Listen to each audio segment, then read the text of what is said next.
దేశీయ pharma company తయారు చేసిన దగ్గుమందు డాక్-1 మ్యాక్స్ కారణంగా ఉజ్బెకిస్తాన్లో 18 మంది చిన్నారులు మృతి చెందారు. దీనిపై కేంద్ర ఔషధ ప్రమాణాల నియంత్రణ సంస్థ దర్యాప్తు ప్రారంభించింది. వెంటనే సిరప్ తయారు చేసిన మరియన్ బయోటెక్ సంస్థ నోయిడా యూనిట్ను CDSEO యూపీ ఔషధ నియంత్రణ అధికారులు తనిఖీలు చేశారు. సిరప్ నమూనాలను సేకరించి చండీగఢ్లోని ప్రాంతీయ ఔషధ పరీక్షా ప్రయోగశాలకు పంపారు.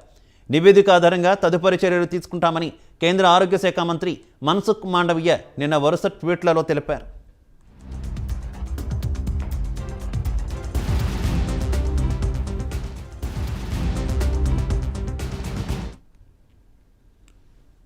మరోవైపు డాక్-1 మ్యాక్స్ తయారీని నిలిపివేస్తున్నట్టు మరియన్ బయోటెక్ ప్రకటించింది.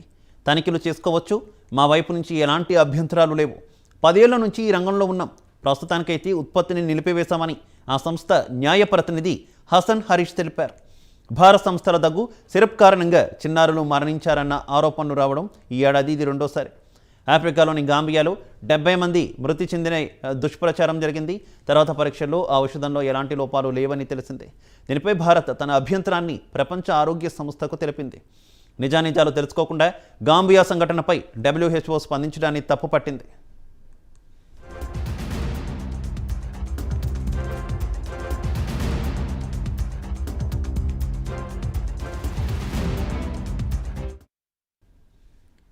ఇదిలా ఉండగా ఉజ్బెక్ చిన్నారుల మరణంపై కాంగ్రెస్ స్పందించింది. ప్రపంచ ఔషధ కేంద్రంగా భారత్ మారిందని మోదీ గొప్పలు చెప్పుకోవడం మానుకోవాలని పేర్కొంది.